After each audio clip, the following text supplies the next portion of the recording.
Oh my gosh, look at that. We have not seen such a ready, riled up crowd. I know. It's wild. It's so great. We should toast so cool. to Toast. the Tater Realm Mighty Mango Tater Tots. The Mighty Mango Tater Tots. Yep. Cheers to you. My God, you guys are the most amazing supporters in crowd. Honestly, it doesn't surprise me, but I'm delighted to see it because this crowd we got today, they really love and adore the person we're having on, and I know. We understand why. Yeah. Yeah. I'm in love. So, but I'm jumping ahead of myself a little bit. I can't help it because, we're all fangirling over our guest today.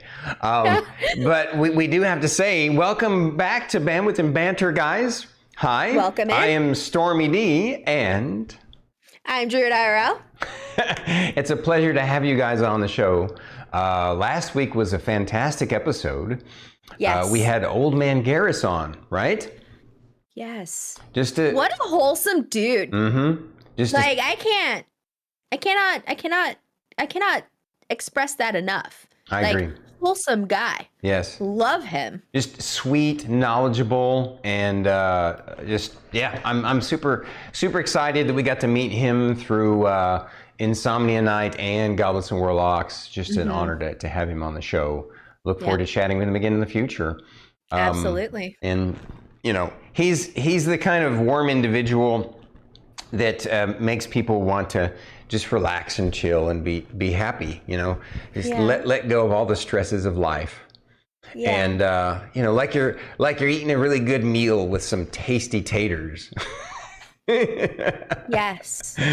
And speaking of tasty taters, the person that we have on today also fits the description of being warm and inviting. And on top of that, she's full of light and energy and radiance.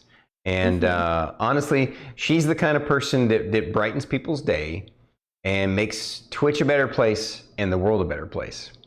So we can't wait to have a chat with our lovely friend, TanTanTater, because that's who we have on tonight.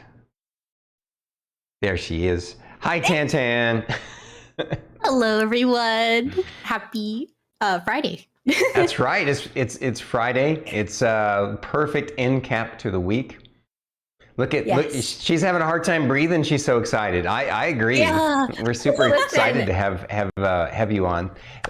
Thank you for joining the show. We're honored to have you, TanTanTater. Please introduce yourself and tell chat a little bit about you and your stream.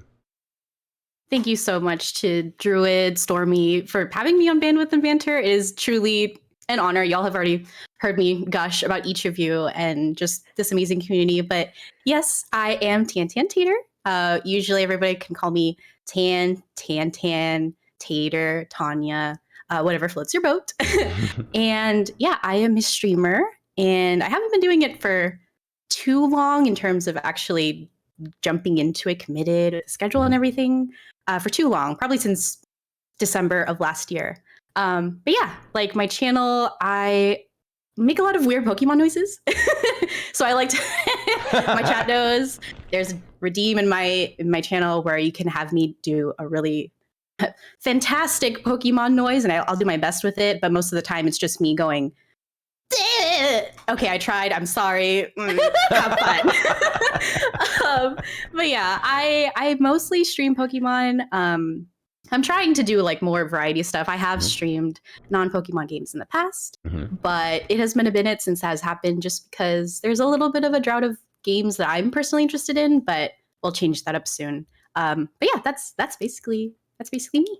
Awesome. What a great intro. And it's always a pleasure to hang out in your chat and get to know you. And you're so open and welcoming. And I know it's okay for me to speak for Druid in this respect, that we're super excited to chat with you today. So we're gonna jump straight into the action, to the questions. Okay. Sounds good. First question, super easy. I'm sure you've heard it before. Please share a boring fact about yourself. A boring fact. I actually had a really hard time thinking about this because I was like, what what's considered boring? It's really subjective. Exactly. I was just like, what I find boring might be different for someone else. But for Exactly. me, I went with, I have never broken a bone in my body. Whoa. Let's go! Whoa. Woo! I can't join this crowd because I've broken both my arms, but Oh no! not at the same time. But Oh, imagine. Really, that would be so painful. I have sprained my ankle before. A few friends in chat know about this, but it was the summer before 8th grade, and I was eating a lot of candy. And I was alone downstairs in the living room of my house. And I don't know what I was watching, but I was eating a hell of a lot of candy. And little old me, little old Tanya, decides to climb up the couch and just jump off. And she lands right on her left ankle. Ow. And I spent 5 minutes crying and laughing. And I slowly crawled up the stairs, went to my mom, and I said, Mom, I think I need to go to the hospital. She said no. And then I was like, okay. And I go back to my room, go to sleep. I wake up and my ankle is completely dark purple. Oh, wow. And I have to scream to my Mom, I think I need to go to the hospital. And she's like, okay, I'm fine. My foot's fine. My ankle's fine. It was, so that was me in a nutshell. So Wow. What a story. I can relate because the 2 times I broke my arm was me like jumping off things. One, it was jumping from a chair to an ottoman. And then, oh my God. Yeah, but the ottoman was like vinyl. And so my feet stuck to it. So the rest of me kept going. Oh, no. It landed on my elbow and broke it. And then the other time of course I was a little kid. And then the second time I was, I tried to jump out of a, it wasn't moving, but a pickup truck. I jumped out of a pickup truck to dive over this, they were widening the driveway. And so there was just this sand, dirt area. And I thought I was going to fly like Superman. And so I jumped out of the truck like this and landed on my left arm and broke this part right here. No. Sorry, I got off on a tangent. This is about you. No. I'm very much glad to know that someone else also made the decision to, I guess, have fun in life, but also, we went through the consequences. Yes. Learn the hard way. Because I too have done the leap of faith, and I sliced open the bottom of my foot because I was jumping from hotel bed to hotel bed, and my mom said no. My Nana said she's a child, and my mom's like, fine. And then I sliced open the bottom of my foot, and I still had to go do my dance recital. So Ooh. You're an absolute badass. Yeah, like, wow, agreed. I would just be like, no, I can't move. I'm done now. It's like, anyways, question 2.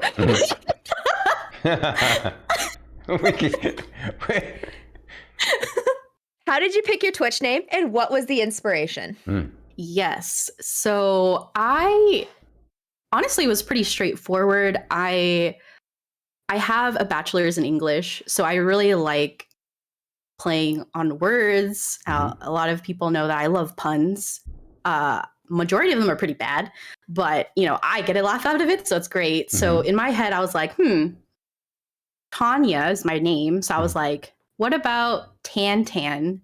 So one of my social media usernames is TanTanTanya. So I was like, okay, cool, straightforward, easy. But when I went to Twitch, I was like, I should probably have something a little different, just to, in case I do want to hide my real name and whatnot. Decided not to do that, or at least keep my last name out of it. And I thought, I really love potatoes. They're they're tasty, they're versatile, they're all over the world. French fries, mashed potatoes, tater tots. I'm getting hungry. So I thought, why not just TanTanTater? Like, it sounds fun. It's just like the alliteration with the T's. So yeah, that was the goal behind it. It was just, it rolled off the tongue really nice. Yes, it's perfect. It's a great Twitch name, very marketable, and it's just very evocative, and I love it. Well thought out, unlike mine. It's beautiful. I love yours, Druid. Because I'm like, when I was like, I know what a druid is, but I also don't know what a druid is. And then I was like very curious. I was like, ooh, I must know more. So like, Houseplants. is. It was all inspired by houseplants. Yes. I see it. So, since we're talking about druids, which are D&D characters, this is a perfect segue to my question, which is, what D&D character class do you consider yourself to be in real life? Oh, yes. So this question, I sat and thought about it a decent amount because I really couldn't decide between a a bard or a cleric. And full disclosure, I have played one campaign of D&D, and to be honest, I was not really paying attention to everything. But I had so much fun. I was like, wow, this is awesome. And everything's, based on a number and whatnot. Mhm. So my knowledge on each particular class, the bard and the cleric, isn't too in depth. But for the bard, my understanding of it is it's a class where they, play songs to energize the group, give them buffs, things like that, which I really like to do. I don't sing, but I like to comfort and make people laugh whenever I can. And then I guess the whole weird Pokemon noises does come into play. And I like to do that outside of Twitch as well. Just kind of make weird noises to make people laugh. Similarly, I think with the cleric, I like to support people and be there for them, listen to them when I can. Just be a good friend, which I guess that's what a cleric would be in my head. But if either of you have any insights you'd like to share, I would love to hear them. Well, I think you nailed it, for one, because you are an entertainer. So that's the thing. Bards aren't just singers, right? And they don't even necessarily have to be someone who, uses instruments either. You could actually have a bard that's based upon telling jokes or telling stories. Or even I once had a player who had who played a bard, and their bard medium was interpretive dance. Wait, that's so cool. So yeah, I think you nailed that. You are a wonderful entertainer, absolutely. And then did we get rated? Yes, we did. Oh my gosh, thanks for the raid, guys. What an honor. We got to jump back into the interview though. So thank you guys for the raid. We appreciate you so much. And we're here with TanTanTater today, talking to her about her stream and her life. And so, and as far as cleric goes, yeah, you're right. I feel like a cleric doesn't necessarily have to follow some sort of deity. They can follow a cause. And you have this cause where you, like you said, you like to be supportive of people. And so I think you nailed it perfectly. Yeah. Yeah, absolutely. I was going to say the same thing. So there we go. Sorry, I didn't mean to step on you, Druid. No, it's okay. It's kind of like we spend a lot of time together, Stormy. It's true. We mind read each other all the time. And it's beautiful. Almost as much as Star Kitty and I mind read each other, and you and Fate mind read each other. It has become that's how Bandwidth and Banter started, was just by psychicness. Anyways, I'm just so hyped right now. I'm sorry. I'm excited for this question. Yeah. Ooh. What was your first starter Pokemon that you ever picked? And why did you pick it at that time? Ooh, I chose Charmander because my favorite color is red, and granted, Charmander is orange. I got red version, so of course, little Tanya, she was like, "Oh my god, that lizard! It has fire on its tail, and it's red. I'm gonna pick it."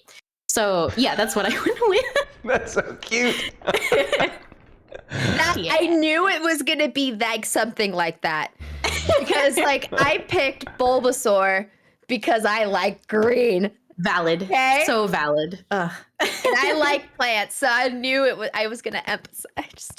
Absolutely. And Bulbasaur, honestly, Gen 1, Bulbasaur, Charmander, Squirtle, so adorable. That's one of the most difficult generations to pick a starter from. So Druid, I don't know if you've seen Bulbasaur in one of the recent Pokemon movies, where it was kind of live action, but then some computer graphics. But the Bulbasaurs in that movie are so cute. I should send you a picture later. But Okay, yeah, please do. Oh my god, please do. So I have to, I'm going to be straight up honest. I am ignorant of all things Pokemon, but I love hearing you guys talk about it because you're obviously so passionate and adorable when you do. So I'm going to enjoy these questions, even if I don't completely understand them. My question is that actually was shared by one of your folks. Who shall remain nameless unless they choose to name themselves at some point. They asked, if you had to pick only one Pokemon to hug, which one would it be and why?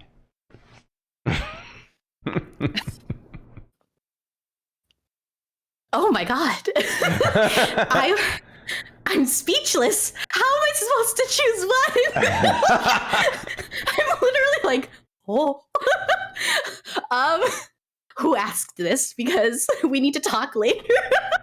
I'm just kidding. I love the question.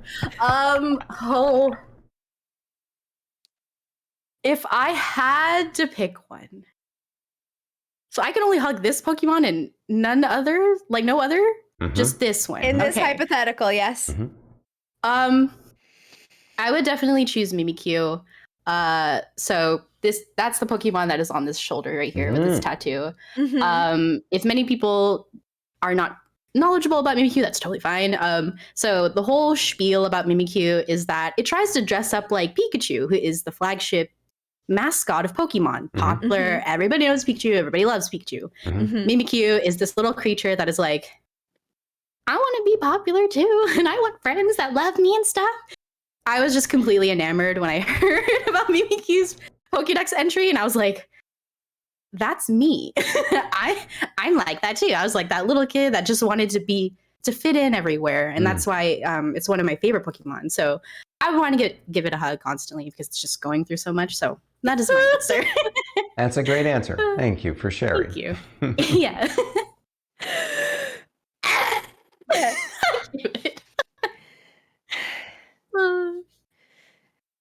Okay. What is your favorite version of Pokemon and why? Ooh. Oh gosh. Okay, so it has to be between Pokemon Emerald, Pokemon Soul Silver, and actually Pokemon Scarlet and Violet, which might be controversial if people in the chat are really familiar with Pokemon. So I honestly can't pick between the three because some people know I have a hard time making decisions, but that's another topic entirely. But Pokemon Emerald, I just think it's really cool because I think I've always loved Pokemon, but some of the first games I got into were Ruby and Sapphire, where I started really committing myself thinking, okay, let me actually try to complete the Pokédex and get into the story and really explore the world. And Emerald was a remake of Ruby and Sapphire. It has the story change where you can actually catch both legendary Pokemon. So I was like, oh, there's so much to do here. There's a whole mini cinematic in the game, which again, young Tanya was just like, oh my, amazing. This is so cool. There's a movie on my little Game Boy Advance SP. So that just stuck with me. So that's why I like that one. Soul Silver is also a remake of the Game Boy Color games Gold and Silver. This one, I just really love the art style for it. You can have a little Pokemon follow you. I'll be quite honest, it's been a minute since I've played it, so I don't remember the other mechanics that I really liked about it, but I just remember it being a great time. And then with the newest games, Scarlet and Violet, I appreciate them because they're trying to mix up the formula. I think a valid and common complaint about the Pokemon franchise is that they don't really mix up their formula too much in terms of, okay, what can we do beyond, let me get my Pokemon, let me go to the gym, let me go to the Pokemon League, okay, done. In the new games, you still do that, but there are other things where you can engage in a story or a narrative and figure out what that's about. You can figure out how to get to these bases that have their own story. And then it's relatively open world. So I appreciate that they're trying to mix it up. And I think that's why, at least in the most recent releases for Pokemon, that's my favorite one. So yeah. I know. Right so I couldn't pick one. I'm sorry. That's okay. That's all right. Your That's answer okay. is your answer. It's all good. So here's this kind of segues into the opposite, sort of in a way. What is your least favorite Pokemon? Not version of the game, but like actual least favorite Pokemon.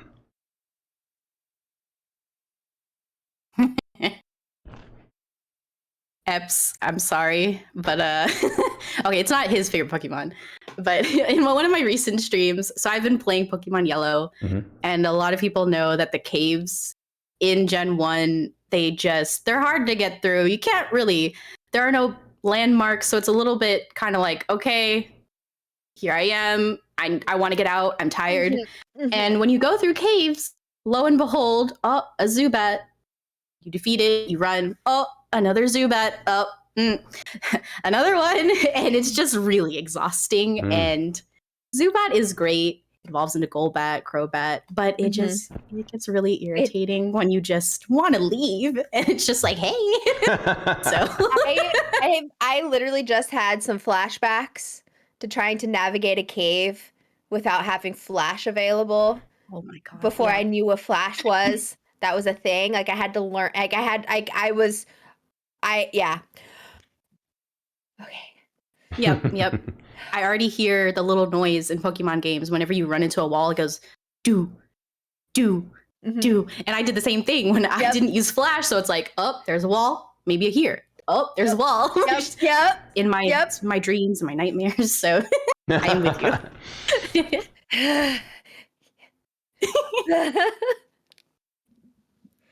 All right. We are doing a little bit of a topic change. What drew you to Twitch? Ooh, yeah. So the first time that I streamed, it actually wasn't on Twitch per se. It was on Facebook. And I think during the time that the spicy Korean noodle challenge was a thing. And I thought, oh, this is fun. What if I just eat food in front of my friends and family on Facebook? That's fun, right? And it was. I got to reconnect with people that I had not spoken to in a really long time. I was just stuffing my face with delicious noodles, and I'm like, this is great. But that was probably 2015, 16. Then 2017 arrives, and I just got out of college, just trying to figure out my life. And I was on my PlayStation, and I saw that there was like a Twitch button, and I'm like, oh, what's Twitch? That's weird. I've only heard of like YouTube and other stuff like that. So I clicked it out of curiosity, and then I realized like the whole like chat overlay popped up, and I was very flabbergasted, but no one was there. So I just kind of played Overwatch, and I stopped there. Nothing had happened, so I left it alone again. And then flash forward to, I think 2020, I was in my master's program, and I had like a little birthday thing where I was doing some like fundraising for really important causes to my friends and family and community. And so again, I used Facebook, but I think I might have somehow linked it to my Twitch at the time too. Again, with that opportunity to not only just enjoy video games with everyone, I got to reconnect with people I hadn't spoken with in a while. And that stuck with me.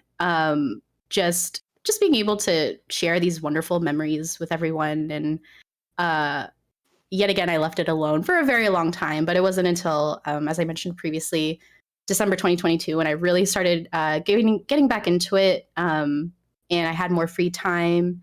So that's the timeline of it. But the reason why I decided to continue being on Twitch, it really is because of everyone here. Like being able to just go through a day, a week, and chat about anything really, I think is one of the most beautiful things that I've ever had the pleasure of being a part of. For me, excuse me, video games have really helped me through difficult things in my life. They have allowed me to escape really tough situations that I've been, but also allowed me to renew my energy for life.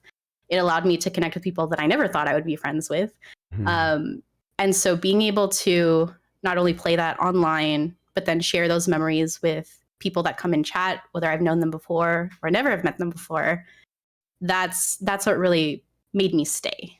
So I'm just really thankful for it, and it's a really fun thing. Yeah. I agree. Well said.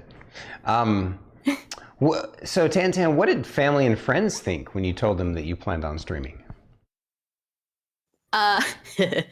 Full disclosure, my mom does not know I stream. Mom, if you're watching, maybe I can show you the VOD later. I'll explain what streaming is. My cousins and my sister know that I stream. My cousin has actually been in one of my streams before, and he was like, "When are you gonna play Valheim?" And I'm like, eventually. I never streamed it. I have played Valheim, and it's a beautiful game. So my family, they were just like, "Oh, that's really cool." They left it at that. As for friends, they've been incredibly supportive. Naomi, she's actually one of my dear friends that I knew before I started Twitch, and she started her Twitch journey earlier than me. And she's one of those friends where after we all graduated college, I didn't really get in touch with her for a while. And I got to go on her streams, talk with her there, and that was really fun. But yeah, for most of my IRL friends, they think it's cool. They're not surprised because I love video games so much, so they're just very excited that I get to, have all my shenanigans with games on this platform. Yeah. Right on. What struggles did you deal with when you first started streaming? Ooh, yeah. Definitely combating, and I believe this is actually a pretty common response from a lot of the wonderful folks you've interviewed, combating a lot of negative thoughts that came before I clicked that go live button. Yeah. I think I got really in my head about, oh, I have to do this and that, and I have to be a certain way in order to achieve a certain goal. I'm working on my perfectionist tendencies, not being too hard on myself. And that's still something that I battle with on occasion.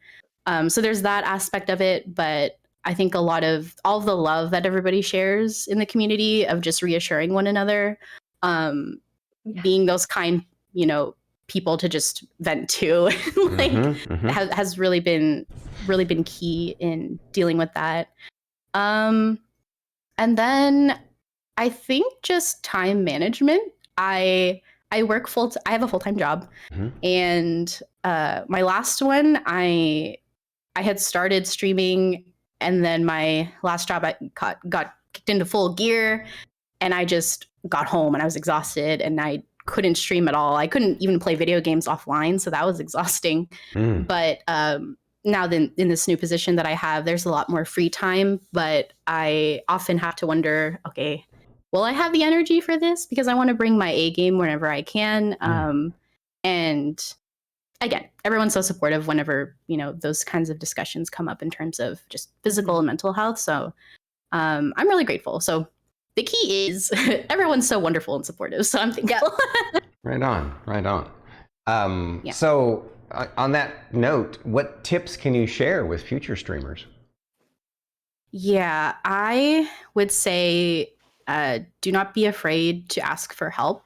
I think for me, a huge part of my ability to continue to grow are the Mighty Mango Mates. So we kind of informally started that small group together with the idea of let's just support one another online, offline, share resources. And then with that, I think we just started to spend more time together and just enjoy one another's company. And that developed, trust in one another, just hanging out. And I think all of that really just helps me continue to do what I do. And that's just is being here and spending time with all of you and streaming.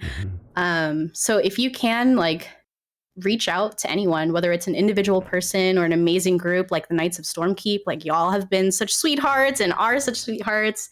you're always willing to like support people, share resources and whatnot. So just reach out. It's totally fine. It's scary. I still have a hard time asking for help sometimes, but just anyone here in this community is so willing to be there for you in any way that they can.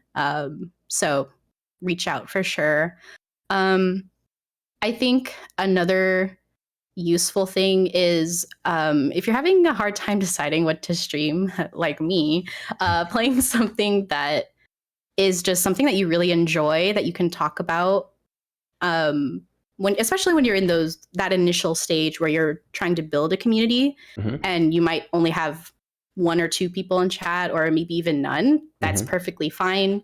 You'll be able to have this VOD where you're enjoying this game, capturing like key moments in the game, and you'll be really proud of yourself. You'll be like, I did that.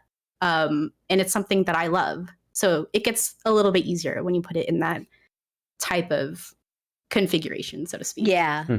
Put it in that mindset. Yeah. What do you enjoy most about streaming? So many things. A lot of it I touched on already. Just having all the fun shenanigans that happen. The community really is just like a chosen family for me.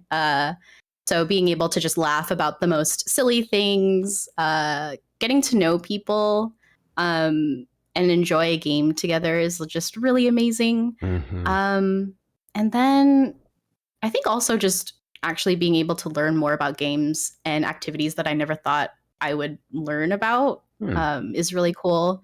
This is just, as we all know, it's an amazing platform where not only can you enjoy games and passions, but you just get to know people. So Yeah. Switching gears a little bit here. How long have you been playing video games, and what was the first one you ever played? Yes. So in my recent stream of Pokemon Yellow, for my Pokemon playthrough series, where I'm trying to play one game from each generation, so to speak, I have a photo of me. I think it was either a birthday party or a Christmas party where I am holding the Pokemon Yellow Special Edition, and I'm like, yeah, look at me, I got this video game. So granted, so that's the photographic evidence that I can date back, where it's like, okay, this is when Tantan was playing video games for the first time. Technically, Red was probably my first video game because Yellow didn't come till later. But that was my first one. I'm sorry, was there a second question? Well, yeah, so it was a two-parter. You answered one part, which is what was the first one you ever played, and how long have you been playing video games? Oh, gotcha. Yeah. How old was I in that picture? I want to say maybe 4 or 5 years old. Nice. So quite some time. Yeah. Gamer pro right there. Yep, that's me.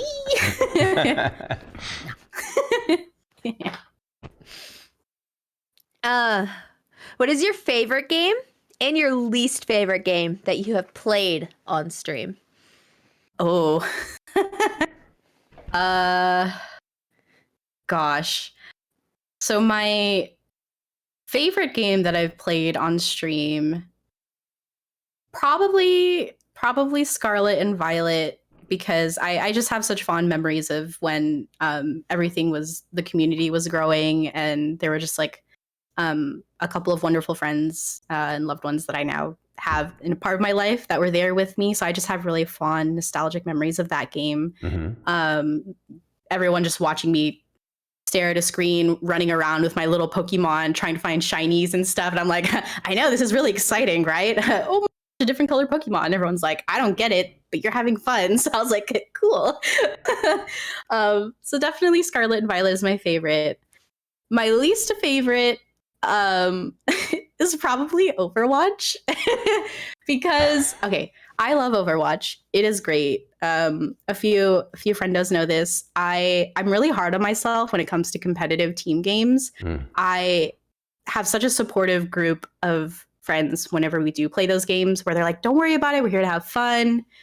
But everyone is just so good, and I want to be good too, and I'm just not there yet. And I'm hard on myself. And I'm like, no, I have to be there first. And then I was like really self-conscious. I'm like, oh my gosh, what if everyone thinks that I'm a terrible Mercy, who is a character who's a healer in Overwatch? I'm like okay at her. But yeah, it's definitely something where I realized, I don't know if I'm ready yet to show this to everyone, because I don't know if I would rage or anything on screen, but who knows? Maybe I'll try again. Right on. Yeah. Speaking of showing stuff to everyone, my next question is, what is your favorite tattoo, and do you plan on getting any more tattoos in the future? It's a great question. Yeah, my favorite tattoo is definitely my Mimikyu one here. So it's probably the most detailed one that I have.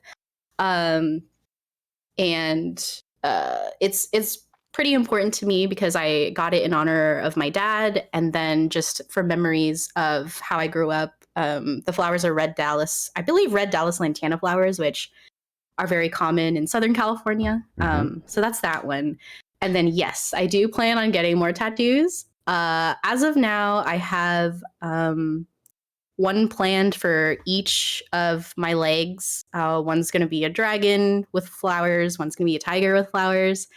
And then I also want to get one of, in dedication of the movie Everything Everywhere All at Once. If y'all haven't seen that movie yet, it is a fantastic movie. It is a multiverse movie that is filled with great action scenes, interesting characters who have very specific motivations and things that they're trying to achieve. It is hilarious too. And that movie really helped me kind of get me through a really hard time in my life as well. So that's another one. So I have 3 planned right now, but I'm not going to get them anytime soon because tattoos are quite expensive. Gotcha. Right. So Yep. Yes. Yep. Druid knows. Yes. Yes. Yes. Beautiful. Yes. Beautiful. Yes.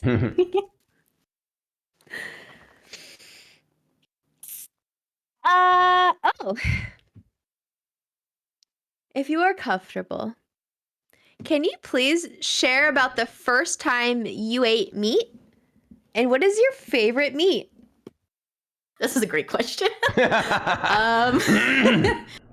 I think I know who submitted this one, or potentially. So the first time that I ate meat, so to preface this as well, from ages 2 to 20, I was vegetarian. My mom has the official reason being we are Buddhist. Most Buddhists are vegetarian. We want to, be mindful of all the pain that animals are going through and things like that. But the real reason she doesn't tell anyone, and I'm sorry, Mom, is because we watched the movie Bambi when I was little. And the scene where, spoiler alert if you haven't seen Bambi, but it is a very old movie, Bambi's mom gets shot. And she was so traumatized by that scene that she decided that she didn't want us to eat meat. So from 2 to 20, that was my life. I was vegetarian. And then I got to college and I was just kind of curious about it.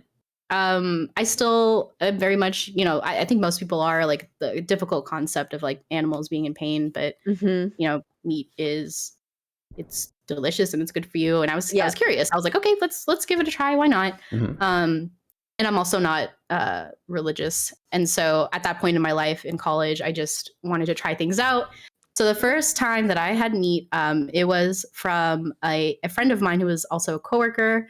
He was having an event where he was doing barbecue for a bunch of residents, and he was making Korean barbecue. And so I had this, so I had this delicious like Korean barbecue with like pineapple on it. And he's like, here, have this. And I'm like, okay. And I ate it, and it was one of the most delicious things that I have ever had in my life. It was tender, juicy, right off the grill. And I'm like, oh, wow, this is amazing. I did not throw up. I was not sick. And then to add on to that as well, a bunch of my friends took me out to sushi, and they also had all their phones out waiting for me to have my first piece of sushi. And they're like, all right, Tanya, are you going to throw up? I did not, and it was delicious. So I'm like, why do friends want me to throw up? I don't know. Anyway. I didn't think I would ever hear those words uttered on Bandwidth and Banter. Why do my friends want me to throw up? Right? I'm like, why? Oh, that is so funny. That's I awesome. love that. Oh my goodness. So did you tell us what your favorite meat was? That was part of the question. Oh gosh, yes, thank you. Probably it would have to be pork marinated.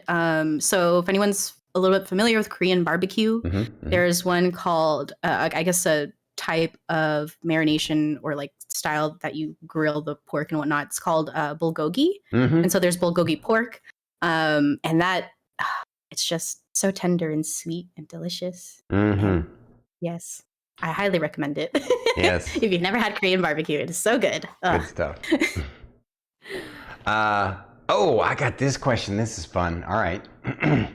So, Tantan, please tell us more about your taiko skills you developed in college. Oh gosh. Okay, now I know for sure who submitted that one. I'm like, who would know about this? So yeah, for those who aren't familiar, taiko, Taiko, it is the name for Japanese drumming. Some gamers might be familiar with the game Taiko no Tatsujin, which is this cute little drum, has like a red face, blue body, and it's a rhythm game. And so taikos are these large Japanese drums that you hit with wooden sticks. And gosh, yeah, it was definitely something that I thoroughly enjoyed in college when I was pursuing my bachelor's degree. It's just a really, really fun time. I was very soft-spoken before my second year of college, and that was when I started getting into taiko, really getting into the performance aspect of it, being comfortable with yelling and having fun and smiling and playing along with other teammates. Taiko is just a really beautiful art and passion because not only do you get to play individually during solos, but it's an ensemble. So you play a song together with your teammates. And whenever we would go out and have gigs, we would have these things called kiai, which is basically yelling out while you're playing so that you can energize not only your team, but your crowd. And so that back and forth was really amazing and fun. I miss it so much. The last time I played was probably maybe earlier this year, and it was the best thing ever. But there aren't too many taiko groups in general, I think, because it's such a niche type of instrument. And yeah, it's a really fun thing. If anyone lives at a place where there's a local taiko group, I highly recommend checking it out. A lot of people in the taiko community are incredibly kind. You don't have to have any music experience. I had absolutely no music experience. I don't know how to read music. I just kind of jumped on in there and I'm like, that looks fun. So definitely give it a try. It is so amazing. So when are we going to get to see you do taiko on stream? Oh my gosh. I thought about that at one point. I'm like, this would be really cool to share with the community. I don't know. I would have to ask and see if the folks at my alma mater would be okay with me doing that. Or at the very least, I can ask them if I can get their permission to live stream one of their performances so that y'all can see it and enjoy it. And also the audio is going to have to be something to figure out too. Because that's true. Yeah. Taiko drums are loud. They are loud. Like you can hear them quite a ways away. Gotcha. Yeah, but it's fun. One day, pending. Keep an eye out. Nervous to play Overwatch on stream? Very okay with drumming live. Whoops. She's inconsistent. No, I understand that though. I get it. Thank you. Tell us about your precious fur baby. Talk about her. Talk about the do it. Yes. She's not here because it's not her in her schedule. She's usually in the living room, which she probably is right now. Mhm. So I have a beautiful cat named Pepper. She is a calico. I adopted her from a local shelter, so they didn't have the specific breed that she was. But yeah, I adopted her in 2017, so she's 6 years old. I absolutely adore her. She is an absolute princess. Like, she is very much a company cat. She does not like being held for too long, but there are times where I can hold her for maybe 3 minutes, and then she just kind of sits there, kind of like, well, I guess I'm here. She's kind of like, she has dog behaviors where she likes playing fetch with beauty blenders. And if y'all don't know what that is, it's kind of like a little sponge thing that you use to blend makeup and whatnot. And I will literally hold it in my hand, and she will see it, and she will instantly start meowing. And I throw it, and she goes to fetch it, and she tries to bring it back to me. 70%, success. Or she'll drop it at me or near me. But then sometimes she's just like, I'm going to be over here, and I'm going to keep chewing on it and everything. But yeah, I love her. I adore her. She is an absolute sweetheart. And yeah. That's amazing. Awesome. Thank you for sharing your fur baby with us. I love it. So here's one of our more interesting oddball questions that we love on the show. What is the weirdest sleeping dream you have ever had?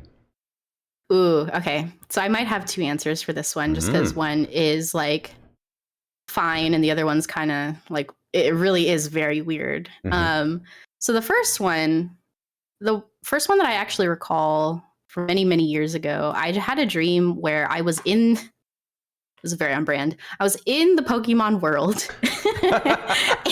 And I don't know why, but the best that I can remember from the dream was that Brock was looking at me and he said, "Come on, Tanya, it's time to go on this Pokemon adventure. We've got a lot to do." And then I started walking, and I'm like, in my head, I can see it. I'm like, oh, I'm walking. Here's the background that I see in the anime. This is going to be great. But then I don't honestly remember anything else that happened. I probably woke up and I'm like, no, my reality. And then, yeah, so that's that one. That's fun. Beautiful. And I'm like, great. I've never had a dream like that since then, which makes me sad. But then another weird, the actual weird dream where it's kind of like really weird and kind of maybe a result of some events that I had been through, but not really. I'll preface it again. So I live in a place where sadly on occasion there can be very scary situations in schools where, if y'all are from the United States, unfortunately there are school shootings and whatnot. And I think around that time, after I had been through one, I had a dream where I was in a mall and everyone was like tied up and everything and held at, gunpoint. Thankfully the dream was not that long. Wow. Yeah. But that was but I was like, this is freaky. Like, ooh. So that is a plug to, if you can, and if you have the time and resources, go seek therapy. It is important. Agreed.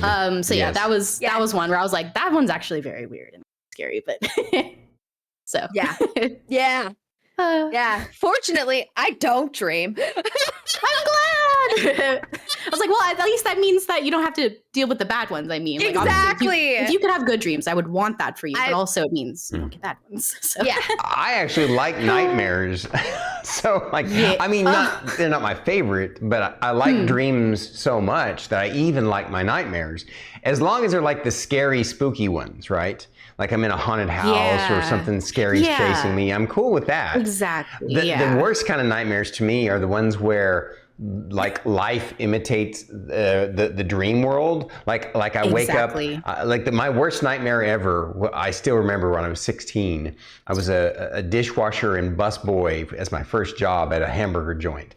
And one night I dreamt that I woke up, I sat up in my bed, and my boss walks into my room, is standing in the door to my bedroom, and says, "Get back to washing dishes now!" And I'm sitting here doing dishes in my bed.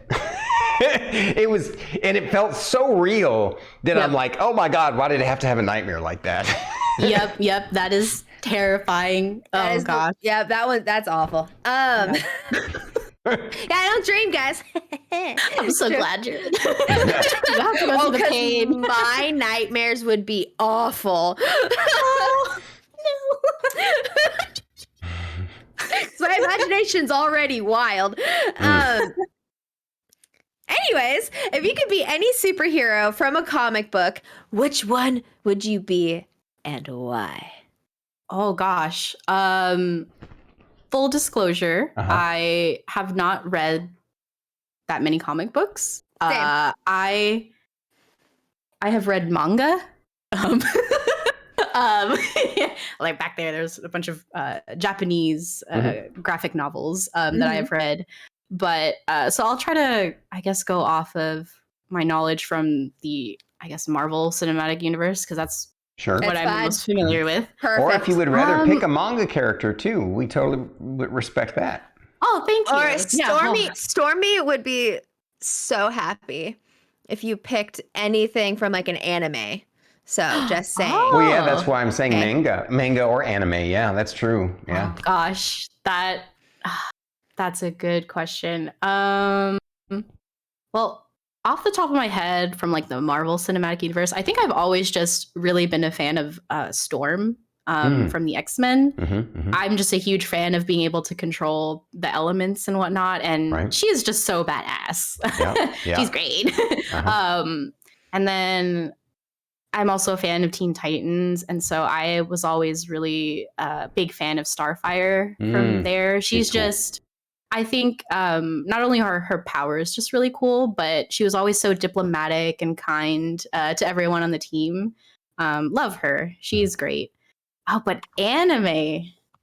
Oh gosh, I would have to think about that. Maybe I really like Todoroki from My Hero Academia. Again, it's playing on the whole element thing. He has like fire and ice, and just that's really cool to me. So anything elemental, I'm usually a big fan of, and also Todoroki's he's a good boy. That's a great one. That's nice. Yeah. Huge fan of that series. Yeah. So we're to the last of our official questions, and it's the most important one of all. Not really, but no. I'm gonna tell you right now. This one means a lot to me.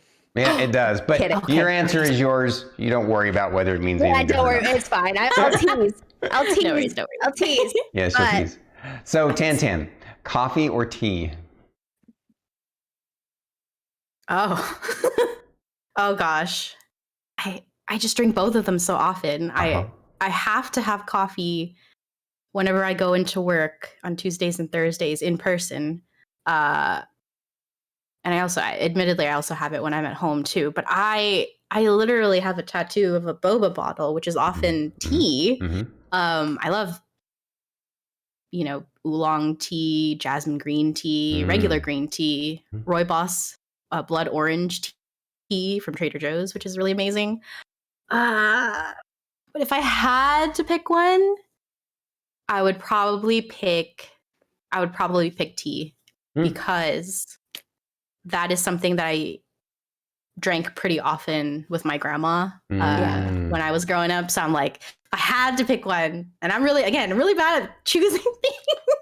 So I was like, if you had to make me pick one, it would be tea, just for the nostalgia, and also I think the variety that's available. Like, there's a lot of coffees out there, but I feel like the more that you get into it, it can get really expensive. Whereas in my experience, tea, for the most part, has been relatively affordable. So yeah, tea. More coffee for me. Okay. I was like, did I fail you, Druid? No, you didn't. It's fine. I like to tease. I know. So I've literally been drinking coffee since I could speak, because I would annoy the crap out of my mother, and then she would give me this tiny little cup where it was mostly milk, and I'd have to watch her put like a single drop of coffee in there so we could have a cup of coffee in the morning together. Since I could literally speak words. So that is so cute. That's hilarious. I love that so much. That's Oh my adorable. God. I think that's why I have an obsession with tiny cups, actually. That might explain a few. It's literally coffee. Yes, correct. 100%. You're correct, Cozy. Yep. So this is that part of the show that we love to open things up to Q&A with the audience and with you, Tan. And guys, please, for all our folks, all the new folks who are just now meeting Tan for the first time, she's exactly the kind of people that we want to highlight on Twitch and in the world. So please go to the link that we just provided. Check out all of her 3 socials. times. Drop her a follow, drop her subs and biddies, and support her to keep her going on All the this itty bitty platform. bitties. All of the itty bitty bitties. So start firing off those questions, folks, because I know you guys got lots of them. After you shower her with love, absolutely. That's true. It's okay if you want to showering with love first. Yes. Shower and love with first is perfect. I will snag this question from Robo Ninja really quick. Yeah. Robo Ninja. Actually, I'll full name. OMG! It's Robo Ninja. Tan, you may have been asked this many times, but what is your favorite Pokemon from any generation? Which I think we. Oh yes, yeah. I will add to that. So Mimikyu is definitely one, but tied also for first place is Flygon. Flygon is from Generation 3, which is Hoenn, Ruby, and Sapphire. Yeah, I got bullied a lot as a little kid for drawing Pokemon all the time, and I also had really big glasses, so they were like, "Oh my, Tanya, she's such a nerd. Look at her drawing all those little Pokemon and stuff." And when I first saw Flygon, I was like, wow, this badass Pokemon, it looks like it has glasses and it's so cool and it's got green and red and I love it so much. So yeah, it has a special place in my heart. Right on. Ooh, I'm happy to get this one. A great question from my own Star Kitty. The question goes like this. Fruits Basket. Who is your favorite character, also anime or manga? Oh my gosh. Star Kitty. Thank you for that question. Oh my gosh. Ooh. My favorite character, it's a tie between Kyo and Toru. And Kyo. yeah. Kyo-kun. Yep, Kyo is just he's so silly. And he's been through so much and you get to learn about his story and just like, oh, this is just you like trying to get through your trauma and everything. Yeah. It's so good. But yeah, it would have to be a tie between the two. Mostly because growing up, I think I started reading Fruits Basket maybe in the 6th or 7th grade or so. So yeah, you too. Oh my god. Oh my god. My stepsister stole all of my Fruits Basket mangas. So I read all of them. She didn't steal them. I let her have them. But she's like, I'm taking these. And I said, that's fine. But I definitely I'm going to start reinvesting in mangas and stuff. Because I like the mangas. But Everyone, Fruits Basket. we need to help Druid get back those volumes. They are precious. I have them on display. I love them. I will protect them with my life. I will protect yours with my life too. Oh, thank you. We got each other.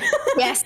But oh gosh, in terms of the anime or manga Star Kitty, like in terms of the Fruits Basket series specifically, if so, I would have, if that was a couple of years ago, if I got that question, I would probably say the manga. But they did have a reboot of the series recently where they actually included, I believe, a lot of the core pieces of the overall story that were missing. I'm a big fan of the reboot. It is so beautiful. And also the first anime that they released for Fruits Basket was, again, missing those core details. And they also changed some stuff too. And I was like, huh? And also, yeah, the good stuff is like in the latter half of the series. And they did that for the reboot. And I was so happy. I was actually tearing up a little bit as I was watching the series. I was like, wow, this is how it's meant to be. And it was also Natsuki Takaya, who's the creator and writer of it. She was, I believe, a huge part of the reboot too, which I was very thankful for because as we all may or may not know, a lot of the politics that go into how a series is recreated or rebooted can be tough. Yes. So I was very happy. You want to take Cozy Conchili's question? Yeah. Cozy Conchile asks, is there a game that isn't Pokemon that you want to stream next? Great question. I definitely want to stream something non-Pokemon. What it is, I'm not sure just yet. I mean, the season 2 of Diablo 4 is going to be coming out next month, so I'm really excited for that. There's going to be vampires and whatnot. I wasn't able to play season 1, so that mostly because I heard that there were some issues with, I think, glitches and builds and stuff about I'm not sure what it was, like damage over time things or There's a lot of problems type with effects. season. Okay, yeah, great. Yes, you Yeah. can confirm. So Yeah. hopefully, I'm hoping they address those things for season 1 next month. So Diablo 4 is there. The other things I have are Pokemon adjacent planned too, but off the top of my head, it's a ways away. But there is going to be a Persona 3 remake that is going to be released in February. That's also one of my favorite series. Just a really cool Japanese role-playing game where you get to play demons and get to know all these really cool characters and have those relationships and stuff, which is really fun to see. But if anyone has a suggestion, I you want me to actually play do. something? I have a so I saw this.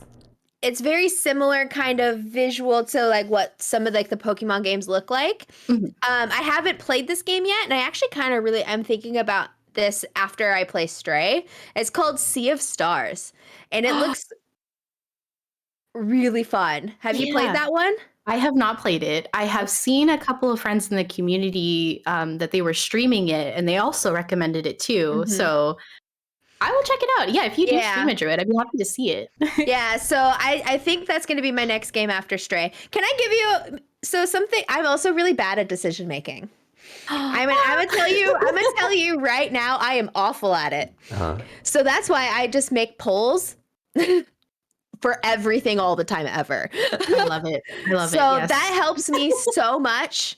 That helps me so much. I don't know if you have a Discord or anything, but like that, I will say, has been my absolute easiest way to deal with any of my inability to pick anything ever. So polls, I love that so much. I've been utilizing polls so much for everything. So that is my recommendation because I'm also really bad at making decisions.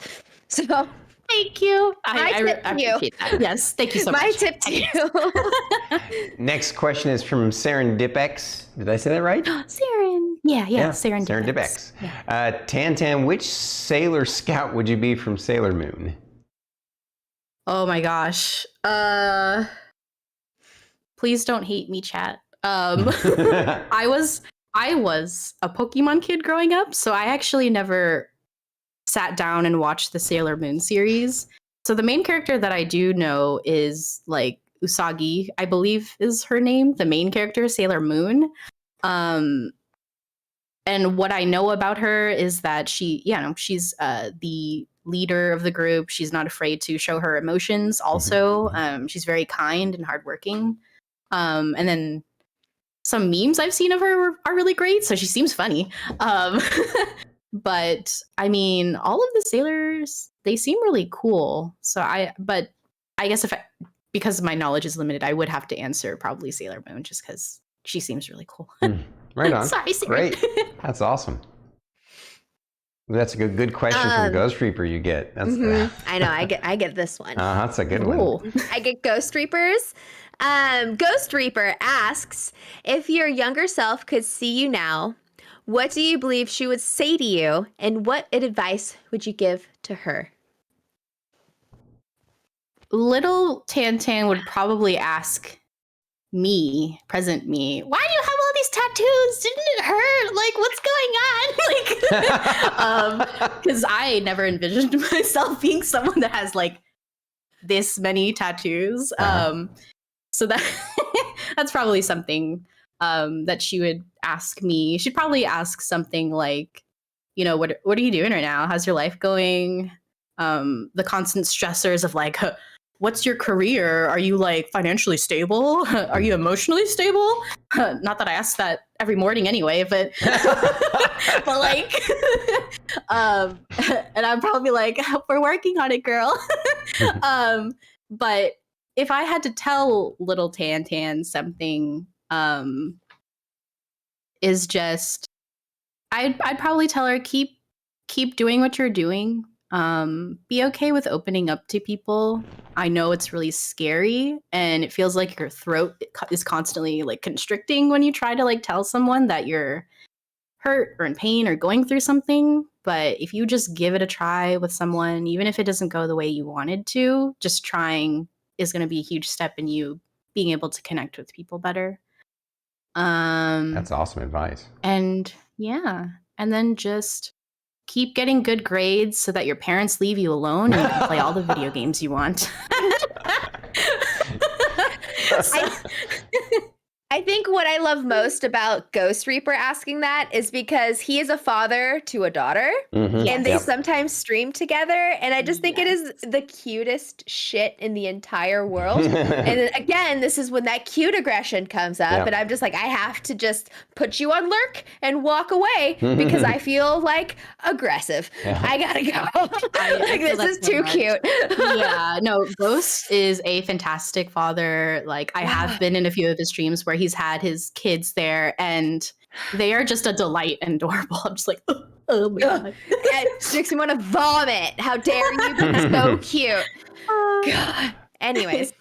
This next question. Shout out to Ghost Reaper. Sorry. No, that's all right. We love Ghost Reaper. He's amazing. He and his daughter. Next question is, what anime got you hooked on anime? Ooh, I love this question. I want to answer this one too, but... Oh yeah. Oh, please do. For me, what anime hooked me on anime? It would probably be Naruto. Full disclosure, it is one of the animes that I first started watching where I got so into it that I went to Anime Expo, dragged my mom. My sister was there too, so I guess we both dragged her. And I got merch. I got like the ninja headband, had it on like my neck and everything. I got like, she got the Akatsuki robe and, you know. That's awesome. And just watching like all the characters on there, just doing the ninja run. And then I'm like at school going like, yeah, I got this. And the PE teacher's like, what are you doing? But... so yeah, that's an anime that's near and dear to my heart. I haven't watched it in a minute. I really would like to rewatch it eventually. But yeah, that's my answer.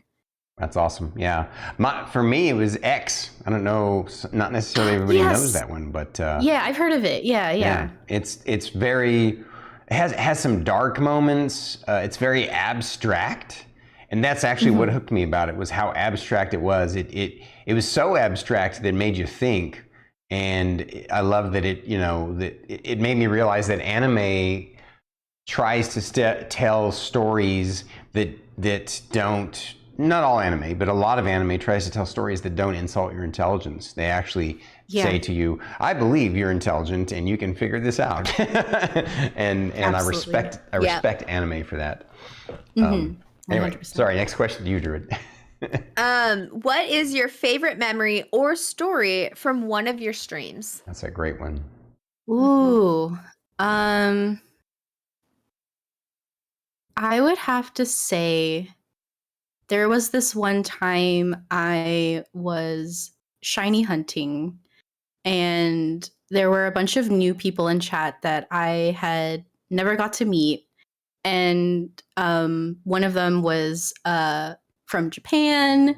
And then one person I think was like from Brazil. And they were all saying things like, I really love Pokemon. Like, it's really cool. Like, what do you think of the anime? And they were just saying things like, Oshawott is my favorite Pokemon. It has such a great personality and it's so fun. And everyone was just saying all these things about how much they love the series. And then I was also sharing that enthusiasm for it as well. So I think that was just a really fun memory where we were just all, people I'd never met before, just connecting about something that we all love, and just seeing them excited got me excited. And it was just, it was nice. I was like, wow, this is great. Nice. I love it. That's great. Yeah. Is it my turn? Yeah. Yes. Espion asks another question. What skills do you think streaming has helped you improve on in your life? Ooh, great question. Definitely it has helped me just be okay with taking things on the fly and improving, taking things as they come.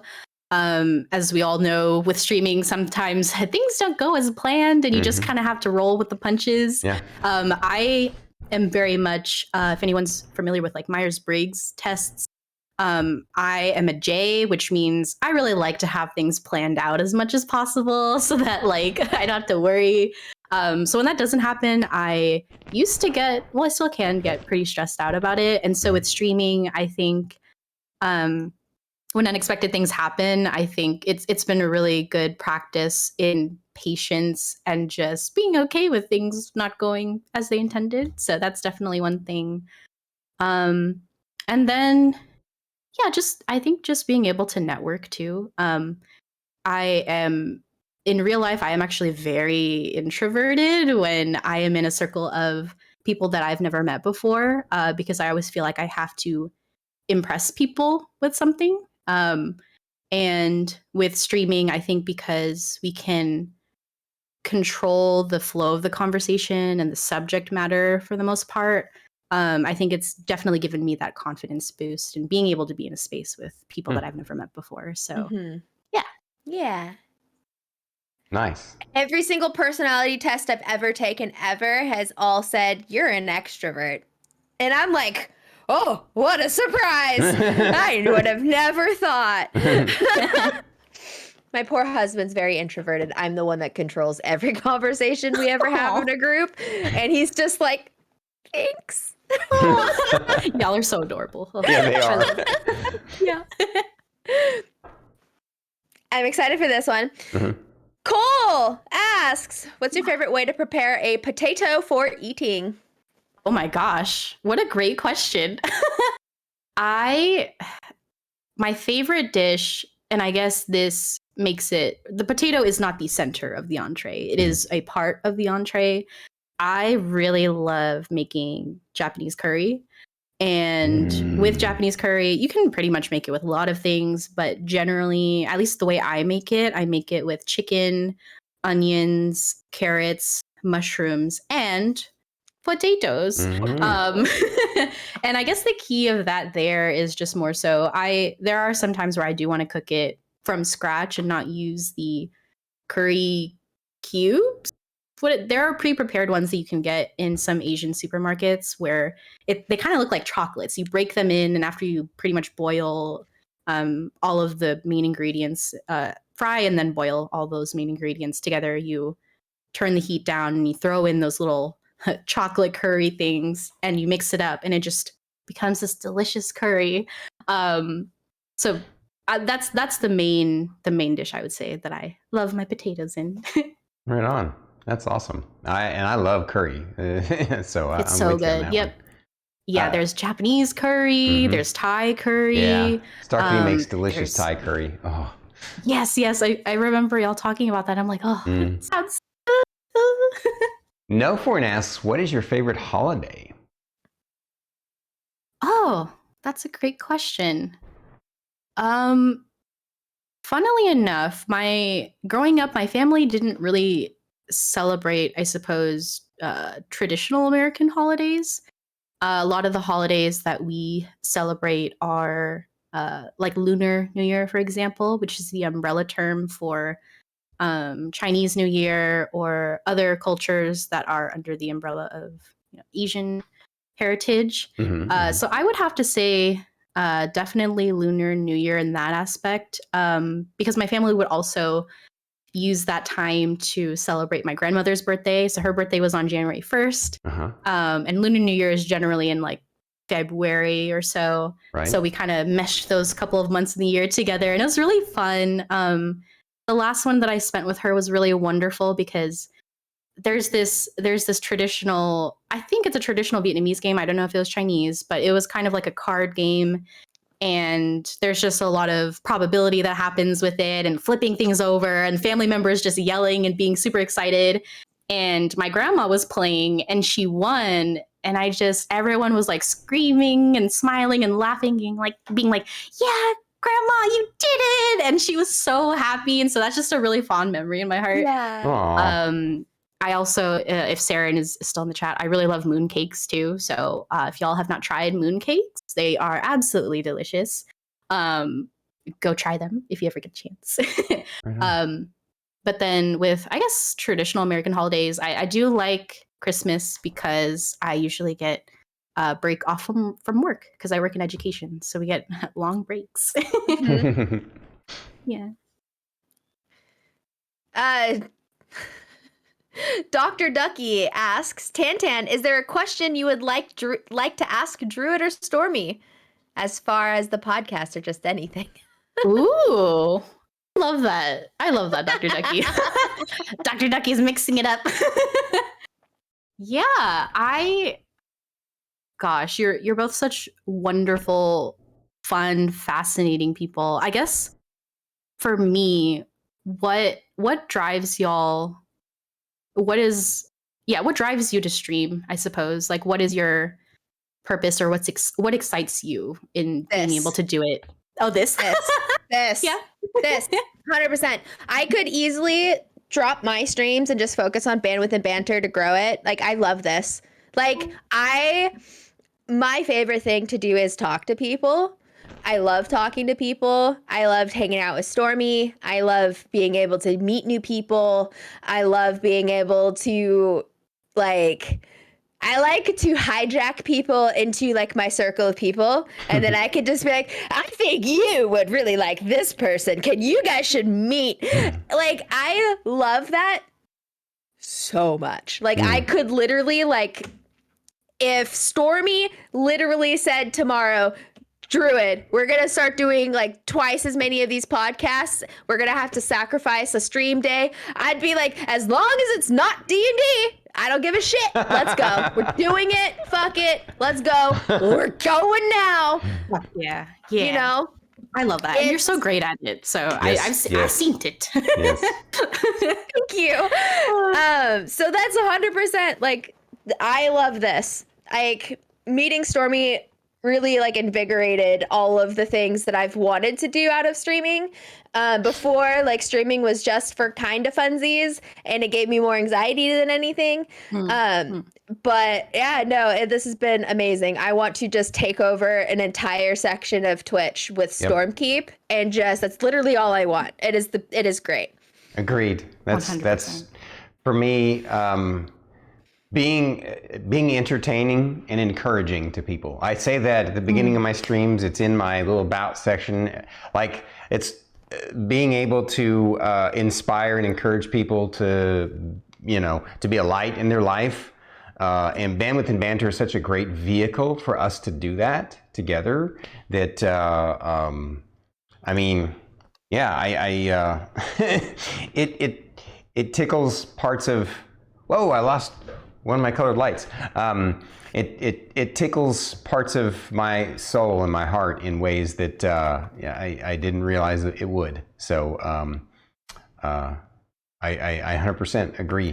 What we do here at Bandwidth and Banter, and on my stream in general, but definitely just being able to, like, D&D is great too. So being able to encourage people and entertain them and bring them together and bring light into their life when they need it. So, for sure. Thank you for that so awesome much. question. 1000%. And I just agree with what both of you are trying to achieve and like strive for. I see it in your communities. You're both, again, so warm, fun, energizing, and specifically with Bandwidth and Banter, I think in preparing for it as best I could, it actually allowed me to reflect on my journey, which I never took the time to do. So y'all allow me and others to kind of be proud of what we've achieved thus far. And you're so kind in being able to have this platform and facilitate all of that for us. So I just want to say thank you to you both. It's really just very kind of you, and it's so fun. You're welcome. It's so fun. You're welcome. I love it so much. So I'm not getting emotional or anything. I know. It's okay. Great. I will not cry again on Bandwidth and Banter. Not today. I have cried before. Looks like we're gonna have to pick one last question to wrap up because we're getting to that end stage.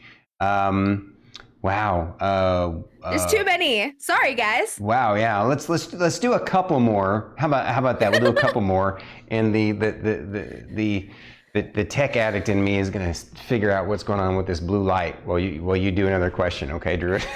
Okay. Hold on. Let me just kind of scroll up a little bit. Friend matchmaking, absolutely. I've played matchmaker so many times in my life. I actually literally have done it like twice at my job, my current job. And so far, it is ridiculous. It's also because I have no problem walking up to somebody and be like, do you like this person? Yes or no? Do you want their number? Cool. Okay. Stop being awkward. Like, I love that. Start dating. It's fine. Hold on. There's so many good questions. I scrolled past it because, of course, I was talking.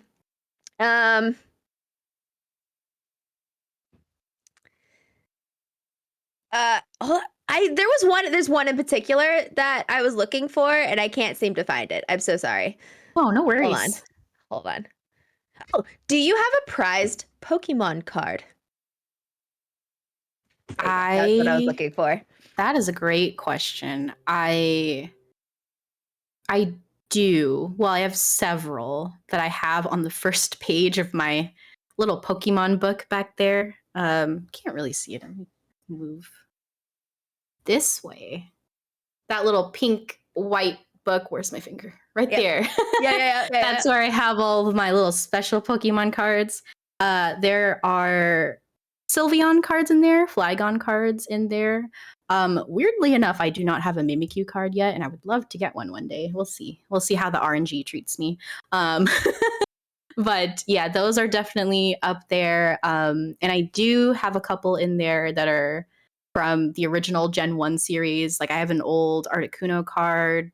I think it was Gen 2, but there was a light Jolteon that I have, which kind of is different from the regular, because most of them it's just, there's a Jolteon and it's an electric type. But then sometimes in the TCG, they have different types that aren't in the traditional game. So that light Jolteon one is also really special to me. So yeah. I love it. I love it so much.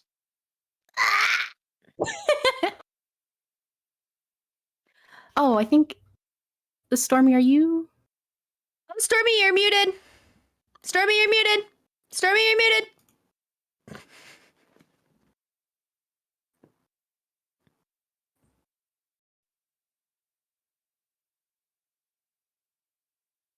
Sorry.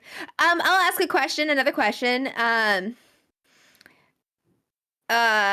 What is maybe not so deep, because that one I could talk about. Front Street Fella asks, what's one piece of advice that you could give to everyone on Earth if you could?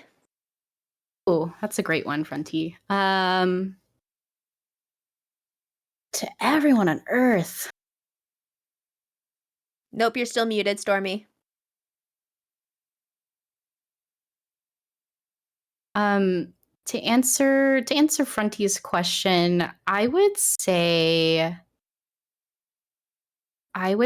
definitely try a new hobby.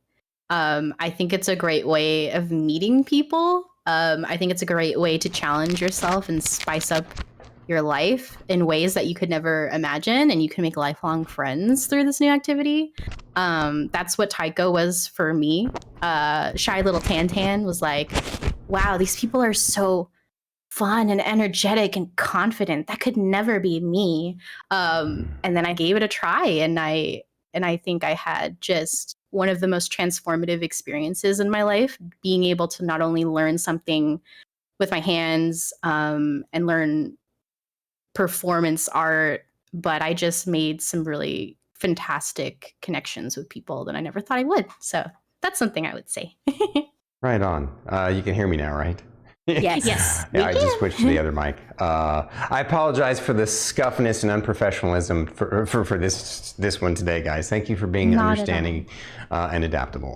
Tech issues happen, Stormy. All good. Yeah, I was going to say that question that Front Street asked was the one that I felt like was going to be a perfect one to wrap up with, because Yep. it was warm and from her heart, and exactly the kind of thing that I knew would be great for all of us to hear and be able to share with one another. So, Tan, thank you for coming on the show today. It was a very special episode. I know Druid agrees, and thank you so much. I mean, they're all special. Don't get me wrong. I know. We adore having all of you on, but Tan, you're just a tasty tater, and we love you and appreciate you. Love you. Y'all are incredibly kind, so sweet, and thank you so much again for having me. It really was an honor. You're welcome. All right. All right.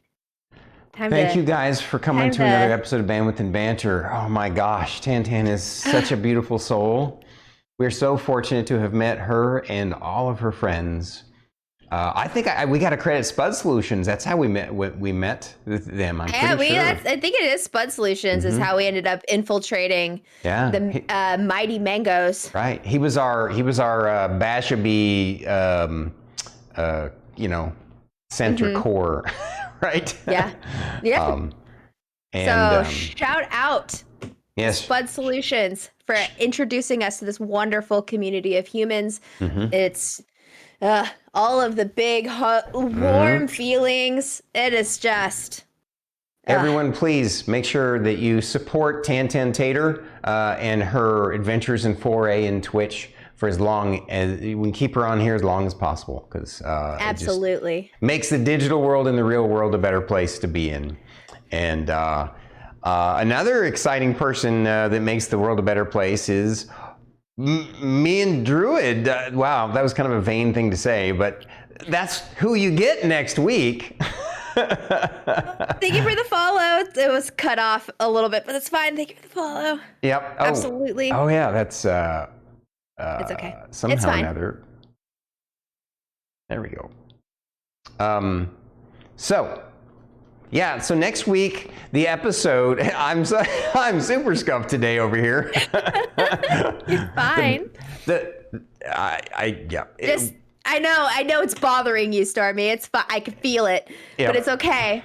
Next week on Bandwidth and Banter, we're just having an open talk with me and Stormy. We're just having an open talk. You can ask all of the questions. We're just open for them. We're going to ask each other questions. We're going to ask you guys questions. So we decided it'd be nice to have 1 week where we had a palate cleanser, sort of little break in the interviews, because we'd had like a ton of them in a row, and we have no problem having one every single week. That's not an issue, but it's nice to every once in a while have a show where it's just us chatting amongst each other. And we'll also announce at next Friday, we're going to announce the special episode that we're going to have in November, right?